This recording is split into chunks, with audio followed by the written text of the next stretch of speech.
Hi guys, দেখো আমরা ঘুরতে যাবো। সালমা খুব ক্লান্ত প্যাকিং করে করে। হ্যাঁ, এটা কার ব্যাগটা? ওটা তোমার? আরও আরও এপারে ব্যাগ আছে, এখানে একটা ব্যাগ আছে, ওপারে সব চারিদিকে জামা কাপড় ছড়িয়ে ছিটিয়ে আছে। মেডিসিন গোছানো প্রায় সব রেডি হয়ে গেছে, ছোটখাটো একটু প্যাকিং বাকি আছে, সব মোটামুটি সব কমপ্লিট। সালমা সকাল সকাল উঠে আমাদের দুজনের জন্য চা বানালো। সালমা প্রায় রেডি। আমি চা খাবো এবার। আমাদের ব্যাগ প্যাক সব এখানে আছে। তো এখন বাজে প্রায় 6টা। ঠিক আছে, আমাদের ট্রেন কটা ছিল? 9টা। 9টা। তো আমাদের 9টার ট্রেন আছে। তো আমরা প্রায় রেডি। প্যাকিং সব কমপ্লিট। প্যাকিং কমপ্লিট সব। আমরা আমাদের উবের আসবে, তো আমরা উবেরের জন্য ওয়েট করছি। তাহলে দেখা হচ্ছে গাইস। তো আমাদের উবের চলে এসছে, আমরা বেরিয়ে পড়ছি।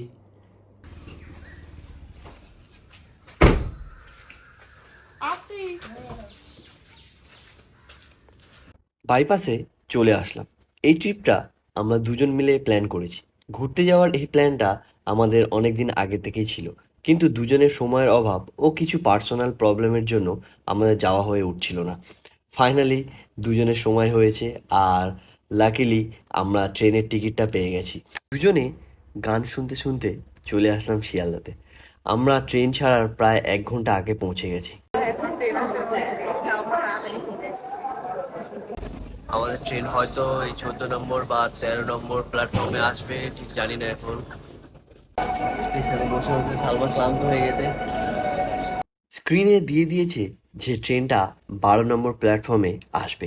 আসলে আমাদের ট্রেনটা একটু লেট ছিল, তাই চারপাশে এত ভিড়। ফাইনালি আমাদের ট্রেনটা চলে এসেছে। দুজনে সিট খুঁজে বসে পড়লাম। ট্রেনটাও ছেড়ে দিয়েছে। এই সেই সালমার খাবারের স্পেশাল ব্যাগ। এতে আমাদের ব্রেকফাস্টও আছে। সালমা ওটাই বের করছিল। এতে আরও কি কি খাবার ও এনেছে তা কিছুটা ভিডিওতে দেখতে পাবে। দুজনে ব্রেকফাস্টটা সেরে নিলাম। জানলা দিয়ে বাইরের সুন্দর দৃশ্যগুলো এনজয় করছিলাম। ট্রেন থেকে একটা ডাব কিনে খেলাম দুজনে। দুপুর হয়ে গেছে, দুপুরের খাবারটা দুজনে খেয়ে নিলাম। সালমা ট্রেনে বসে বসে ক্লান্ত হয়ে গেছে, তাই দাঁড়িয়ে আছে। আর আশেপাশে সবাই দুপুরের ভাত ঘুম দিচ্ছে। আমিও ভাবলাম একটু শুয়ে নিই। বিকাল হয়ে গেছে, আর সালমা ওর খাবারের ব্যাগ থেকে ফল বের করে কাটতে বসে গেছে। আমরা বাইরে কোথাও গেলে সালমা চেষ্টা করে সব খাবারই গুছিয়ে আনার। প্রায় সন্ধে হতে চলেছে। ট্রেনে একটা ঝালমুড়ি দাদার কাছ থেকে আমাদের প্রিয় ঝালমুড়ি কিনে নিলাম। ঝালমুড়িটা খুবই ভালো বানিয়েছিল দাদাটা। সময় কাটানোর জন্য দুজন একসাথে মুভি দেখছিলাম। এই যে ছোট্ট বন্ধুটাকে দেখছো, ও দীক্ষা। ওর সাথে আমাদের ট্রেনেই আলাপ। খুবই মিষ্টি একটা মেয়ে, আর ও খুবই ভালো নাচতে পারে। আমাদের অনেক কটা গানে নাচ করে দেখিয়েছিল। আশেপাশে যাদের দেখতে পাচ্ছ, প্রায় সবারই সাথে খুব ভালো একটা বন্ডিং হয়ে গেছে। খুবই অল্প সময়ে এত দূরের জার্নিতে এই রকম ভালো মনের মানুষের সাথে আলাপ হলে খুবই ভালো লাগে। আর ওদের লাইফের অনেক গল্প থেকে অনেক কিছু শেখাও যায়। নিউ জলপাইগুড়ি স্টেশন চলে এসেছে। আমাদের সাথে যারা ছিল তাদের একটা ফ্যামিলি এখানে নেমে গিয়েছিল। খাবার চলে এসেছে।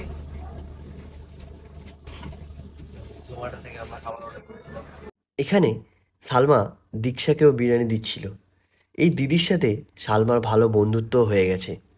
ট্রেনটা অনেকটা খালিও হয়ে গেছে। অনেকটা রাতও হয়ে গেছিল। বিছানা গুছিয়ে শুয়ে পড়লাম আমরা। দেখতে দেখতে সকালও হয়ে গেল। কি সুন্দর বাইরের পরিবেশটা দেখুন, চারিদিকে পুরো সবুজই সবুজ। অনেক লেট, 2.5 ঘন্টা, 2.5 থেকে 3 ঘন্টা প্রায় ট্রেনটা লেট ছিল। এখন গাড়ি বুক করা আছে, জানি না এখন কখন গিয়ে পৌঁছাবো। ফাইনালি আমাদের স্টেশন চলে এসেছে। আমরা গুয়াহাটিতে পৌঁছে গেছি। আর আমরা আগে থেকেই একটা ট্রাভেলার বুক করে রেখেছিলাম, যেটা আমাদের গুয়াহাটি থেকে শিলং নিয়ে যাবে। আর এই ট্রাভেলারটা আমাদের জন্য ওয়েট করছিল। আমরা আমাদের সিট খুঁজে বসে পড়লাম, আর ট্রাভেলারটাও ছেড়ে দিল। তার দুই ধারে পাহাড়ি পাহাড়।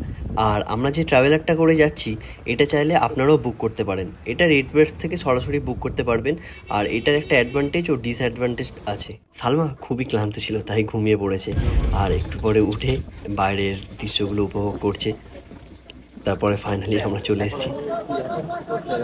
এখন আমরা হোটেলে যাবো, খুব অবস্থা খারাপ, হোটেল চাই। এইবারে যাই ট্রাভেলারের অ্যাডভান্টেজ ও ডিসঅ্যাডভান্টেজ। অ্যাডভান্টেজ হলো যে এর টিকিটটা মানে কমই ছিল, 220 টাকা করে পার হেড। আর ডিসঅ্যাডভান্টেজ হলো যে এরা আপনাকে নামাবে হচ্ছে বারিক পয়েন্ট, আর বারিক পয়েন্ট হলো পুলিশ বাজার থেকে একটু দূরে, সেটার জন্য আপনাকে আবার 100 টাকা দিয়ে একটা ক্যাব বুক করতে হবে। ফাইনালি আমরা শিলংয়ে চলে এসেছি। আর যেটা ট্রাভেলারের কথা বলছিলাম, ট্রাভেলারটা আপনারা অফলাইনেও বুক করতে পারেন, কিন্তু কাউন্টার থেকে টিকিট কাটতে হবে। ওই টিকিটটা একটু কম হবে, কিন্তু সিট পাবেন কি ওটা কনফার্ম না। আমরা টিকিটটা কেটেছিলাম 1 সপ্তাহ আগে থেকে, আর আমাদের হোটেলটা একটু দূরে ছিল, তাই জন্য আমরা মানে আমাদের দাদাটা একটু দূরে নামিয়ে দিয়েছিল, 5 মিনিট দূরে। 5 মিনিট আমরা একটু হাঁটলাম, হেঁটে আমরা ফাইনালি আমাদের হোটেলের কাছে চলে এসেছি। এই যে হোটেল ইন্ডিয়ানা আমরা ছিলাম, এই হোটেল ইন্ডিয়ানাতে আমরা আসলাম, এসে চেক ইন করলাম, আমরা আমাদের ডকুমেন্টসগুলো জমা দিলাম। এখানে সব রকম বাজেটেরই হোটেল ছিল। তারপর রুমের চাবি পেয়ে গেলাম। আমাদের রুম খুব বড় না, মানে ছোট, মানে আমরা কম দামে পেয়েছি, তাই না? এটা বাথরুম, ছোট বাথরুম, ঠিকই আছে। আমরা দুজন খেতে যাচ্ছি, দেখা কি খাবো। ঠিক আছে, খাবার খুঁজতে পারছি না। আমরা শিলংয়ের পুলিশ বাজারের কাছেই ছিলাম, আর পুলিশ বাজার থেকে হোটেল সুরুচি ছিল খুবই কাছে, পায়ে হাঁটা হয়তো 2-3 মিনিট। আর আমরা বেশিরভাগ দিনেই এই সুরুচি হোটেল থেকেই খেয়েছি, কারণ এখানে বাঙালি খাবারটা খুবই ভালো। খাওয়ার পরে আমরা হোটেলের দিকে রওনা দিলাম, আর আমরা খুবই ক্লান্ত ছিলাম, তাই আমরা একটু রেস্ট নিয়ে নিলাম।